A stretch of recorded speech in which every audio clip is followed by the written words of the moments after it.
If, in the middle of the night while you're asleep, a woman in white with long hair suddenly appears beside you, what would you do? Today's story comes from a netizen named Muna. It recounts a real and eerie experience he had during his internship at a hospital. To help you better understand, I will narrate this story from the first-person perspective. Back in 2016, I was attending a medical school in New York. The school had a rule that students must intern at a designated hospital for an entire year before they could graduate. To make things easier, I found a shared apartment near the hospital. Although it was just a small single room, it had enough space with a double bed and a small sofa. The room was also relatively newly furnished, which made me very satisfied, especially given the extremely low rent, which was irresistible for a student. So I signed a one-year lease and moved in. The first month passed peacefully. But on August 15, 2016, something strange happened. I had worked overtime and returned to my room exhausted. As soon as I opened the door, I noticed that the stuffed toy I always kept on the bed was now sitting on the sofa. I have a bit of a cleanliness obsession, so I only use the sofa when guests come over. I would never put my sleeping companion toy there. But since it was late and I was tired, I didn't think much of it and just went to wash up and sleep. Around 2 a.m., I suddenly felt an itch in my right eye. Gradually, the itch turned into pain, which became so severe it woke me up. When I turned on the light, I could barely see with my right eye, so I quickly got up to look in the mirror. I saw that my right eye was swollen badly. I went to the fridge, grabbed an ice pack, and applied it to relieve the pain. After it eased up a little, I fell back asleep groggily. The next morning, my eye had fortunately gone down in swelling and my vision returned to normal, so I went to work feeling relieved. After work, I was still exhausted from the previous night and planned to get a good night's sleep. But again, around 2 a.m., I experienced sleep paralysis. I heard someone violently twisting the doorknob to my room, the sound echoing loudly. Though I was terrified, I desperately wanted to see who was outside, but my body felt frozen. I couldn't even move a finger. I could only listen to the constant rattling of the doorknob. I don't know how long it lasted, but whoever it was failed to open the door and eventually stopped. I drifted off to sleep again in a daze. The next morning, I immediately called the property agent to ask if anyone had tried to open my door the night before. The agent replied that there had been no one. I thought maybe I was just overly stressed, so I searched online for how to deal with sleep paralysis. The internet was full of vague answers. Some said to grind your teeth, others said to try moving your fingers and toes, and some even suggested cursing in your head. None of the suggestions seemed convincing, but on the night of August 17th, something happened that I still can't explain. That day, I finally didn't have to work overtime and returned home early. After washing up, I was about to go to sleep. Because of the past 2 nights, I was especially anxious. I checked every corner of the room, locked the door, and placed a cup of water on the doorknob so I'd hear if someone came in. Then I sat on the bed, reading a book to calm my nerves and lull myself to sleep. But as they say, what you fear most is what comes for you. Just as I was starting to feel drowsy, I was hit with sleep paralysis again. My mind was completely clear, but my body couldn't move at all. I clearly saw a woman in a white dress with long flowing hair appear beside my bed, holding a bowl of plain white rice. Though I couldn't see her face clearly, she seemed to be muttering something continuously in a soft voice. She tried to feed me the rice, saying things like, "Eat up, good child, eat more." Maybe because I wasn't moving or responding, she grew angry. Her voice turned resentful and she growled, "Why won't you take your medicine? You better eat it." Her voice was terrifying. I tried hard to see her face, but I couldn't. I also couldn't break out of the sleep paralysis. My mind, however, remained very alert. I could even recall what I had just read in the book. Suddenly, I remembered the internet advice about fighting sleep paralysis. I thought, might as well try everything. I tried grinding my teeth, moving my fingers and toes, and finally cursed out loud in my mind, "Get lost!" To my surprise, that word actually came out of my mouth. As soon as I shouted it, the woman vanished instantly. I shot up from bed, drenched in cold sweat. I didn't dare go back to sleep and just sat there until morning. When it was light out, I called my family and told them what had happened. My mother, upon hearing this, went to a village spiritual elder and got a protective talisman for me, which she mailed to me and told me to hang on the door. She said it would ward off evil. Strangely enough, ever since I hung that talisman on the door, nothing weird ever happened again. When my internship ended, I immediately moved out of that apartment. After that, I never dared to go for cheap rent again. What would you do if you lived in a small, narrow room and every night dreamed of a little girl in a red dress standing next to your bed, singing? Today, I'm going to share a story from a netizen named Henry. He told a real and bizarre experience that happened while he was renting a place. In the following video, to help everyone better understand, I'll be narrating the story from a first-person perspective. In June 2018, I started working at a foreign trade company. To make commuting easier, I planned to rent a place near the company. After work on Friday, I met with a real estate agent who showed me several apartments she had available. But after viewing them, I wasn't really satisfied. Either the environment was poor or the price was too high. As the day turned to night, I was ready to leave. But the agent told me there was still one more apartment I hadn't seen. She said it was quite spacious, well-furnished, and most importantly, the rent was incredibly cheap. I was going to turn her down, but the mention of low rent made me reconsider. Since my salary wasn't high at the time, I really didn't want to spend too much on housing. When we got there, I found out it was a loft. It had 2 bedrooms, a living room, and even a terrace. The most surprising part was that the rent for this 50-something square meter place was only $1,400 a month. In a city where land is so expensive, this was an unbelievably good deal. Still, I had a few reservations.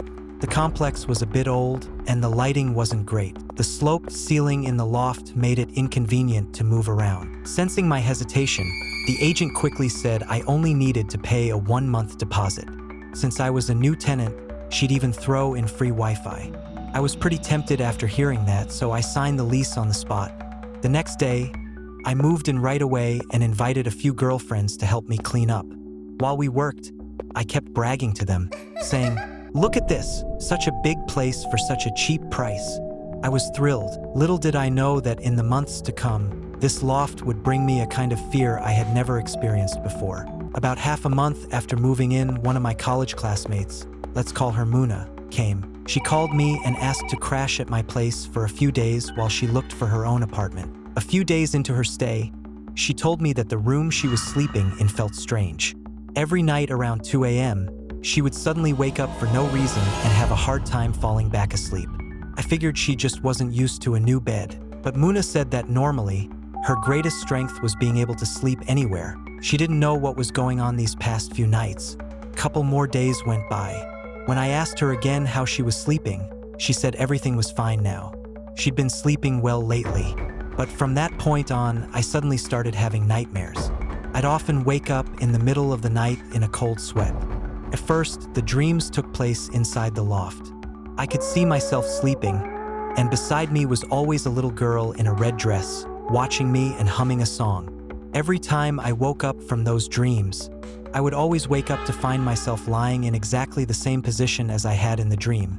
A few days later, Muna found a place and moved out, but I continued to have nightmares every single night. I couldn't help but let my imagination run wild. I even bought a peach with sword online and hung it in the bedroom, hoping it would ward off evil. But it was completely useless. The nightmares kept haunting my sleep night after night. As time went on, my mental state started to deteriorate. I was always tired and completely drained. During that period, I got sick frequently, made constant mistakes at work, and even my daily life felt full of setbacks. I often heard whispering voices outside the bathroom while I was showering at night. What was strange was that the loft bathroom didn't even have a window. So where were those voices coming from? About a month later, the strange events escalated. I started noticing that items in the apartment would mysteriously move on their own. For example, I'd hang my jacket on the rack, but after waking up, I'd find it folded in my bedroom closet. I started wondering if I had developed a sleepwalking disorder. Around that time, my close friend Muna came to visit during her vacation. Since we hadn't seen each other in a long time, we had endless things to talk about. so she ended up staying with me for several days. But during her stay, she kept telling me, "Why am I having so many nightmares lately?" One morning, she told me that after I left for work, she was lying in bed playing with her phone when she suddenly felt someone sit on the edge of the bed. Thinking it was me, she asked, "Why haven't you left yet? You're going to be late for work." But when she turned around, she realized I wasn't even home. Later, in August, I was lying on the sofa watching a variety show on my laptop. Around 10 p.m., I was too tired to continue, so I shut the laptop down and placed it on the coffee table. I didn't even go back to the bedroom, I just fell asleep on the couch. Around 2 or 3 a.m., I was startled awake by the sound of the variety show playing from my laptop, but I clearly remembered shutting it down before I went to sleep. Yet somehow, it had turned itself back on and started playing again. I panicked and ran straight into the bedroom, grabbed Muna, and broke down crying. She was so shocked by my sudden breakdown that she was terrified. When she finally left, she kept urging me, "You need to move out of that place. There's something seriously wrong with it." I agreed with her on the surface, but in my heart, I was thinking, where else could I find such a spacious place with such low rent? Aside from the nightmares, I hadn't suffered any real harm in the past 2 months. I kept telling myself, as long as I have a clear conscience, I don't need to be afraid of ghosts knocking on my door. But then came a Saturday morning in October. Just as I was half awake and about to get out of bed, I suddenly felt a heavy weight pressing down on my thighs. I woke up instantly, but there was nothing in front of me. Still, I could clearly feel something pressing down on my thighs. A wave of overwhelming fear shot through my entire body. I was trembling uncontrollably, but my mind remained clear. I knew I had to do something. So I gathered all my strength and shouted, "Get off!" The moment I yelled, that heavy pressure vanished instantly. As soon as I could move, I rushed out of the room and ran downstairs. It was only then that I truly realized whatever this thing was, it wasn't friendly. In fact, it clearly didn't want me living there anymore. That was the moment I finally made up my mind to move out. I immediately called my boss to request leave. My boss was very understanding. Even though my excuse about a haunted apartment sounded a bit ridiculous, he still gave me 3 days off. The next day, around noon, when the sun was at its strongest, I braced myself and went back to pack up my things.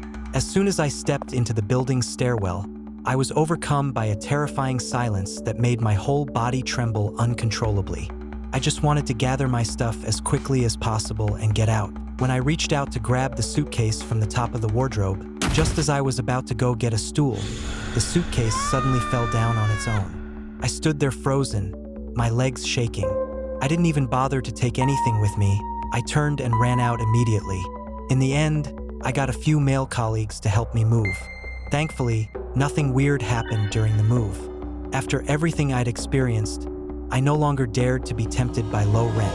My new apartment was small and expensive, but it had good lighting, and the community was always bustling with people. A long time later, I happened to pass by that old complex again.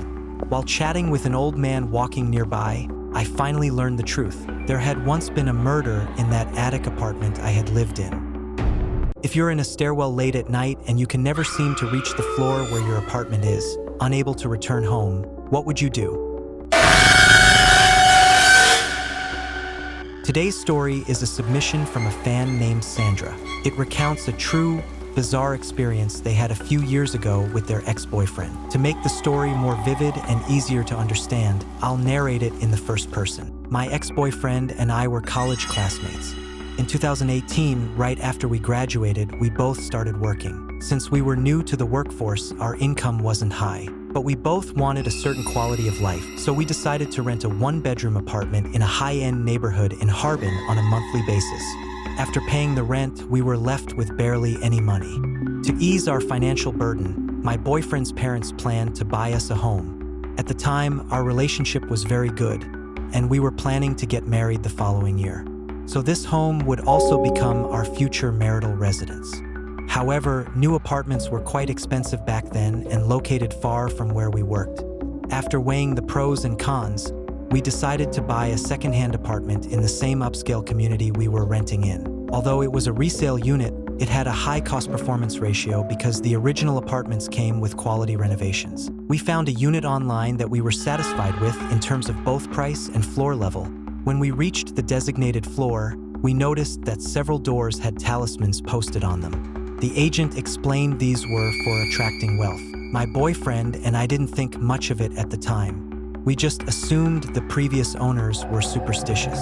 After we bought the place, we adopted a 1-year-old golden retriever from a friend and named him Jack. Back then, we were both night owls, especially my boyfriend, who often stayed up until 1 or 2 a.m. Because of that, we usually walked the dog around 10 p.m. when the neighborhood was quiet and Jack could run around freely. If it was too late, we'd take him to the underground parking garage or stairwell to let him play. We made sure she got plenty of activity every day. This incident happened around midnight one night. We were cleaning the apartment and had just finished mopping the floors. My boyfriend noticed that the living room floor was still damp, so he opened the door to let the air circulate and help it dry. He forgot that Jack might slip out through the open door. When I went to close it, I realized he was already gone. We lived on the 8th floor, about halfway up the building. My boyfriend and I split up to search the stairwell. He went upstairs, I went down. I checked each floor carefully. When I got to the ground floor, I didn't see Jack anywhere, and the building's entrance was shut, so she definitely couldn't have gotten out. I quickly called my boyfriend. He said he had already searched the top floor and hadn't seen Jack. I told him, "Let's search again. Maybe she's just sitting near someone's door." After hanging up, I continued searching. A few minutes later, I reached the 7th floor and still didn't see her. I called my boyfriend again to ask where he was, and he said he had just reached the 2nd floor. At that moment, I was completely baffled. There's only one stairwell in the building, and I had checked every floor thoroughly. The fire doors on each floor's entryway were all closed. How could my boyfriend and I have missed each other? Feeling a bit annoyed, I said, "I'm coming down to meet you. Don't hang up, just keep heading up." But by the time I had reached the 2nd floor, I still didn't see him. Then suddenly, his voice came through the phone saying he had already reached the 5th floor.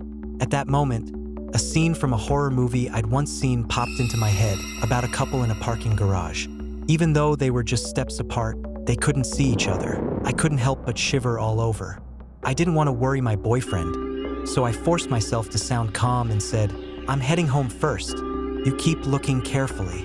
After hanging up, I realized my legs had gone weak. They no longer obeyed me.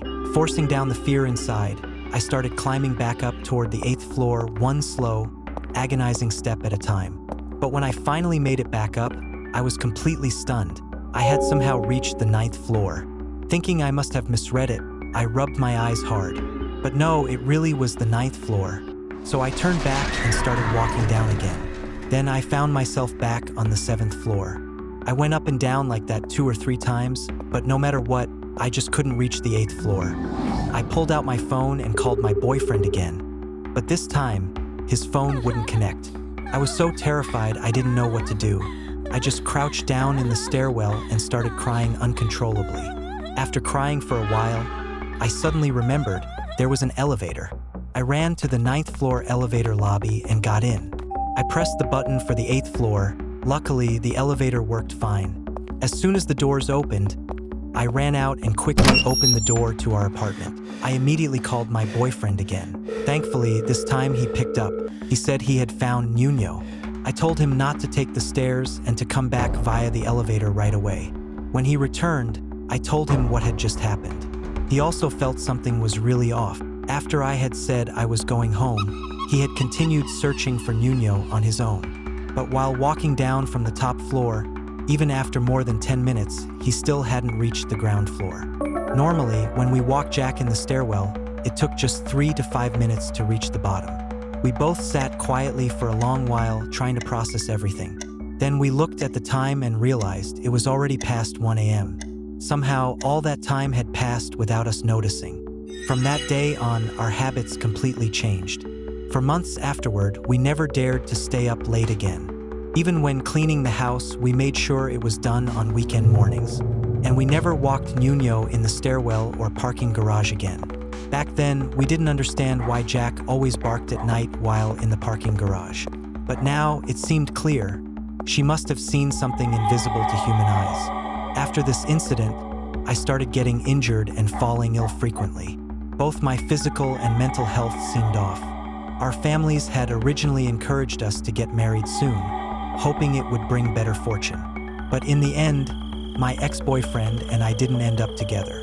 After the incident, it was like he had become a completely different person.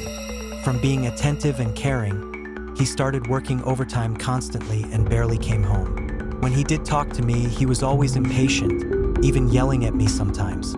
We argued a few times, but nothing changed.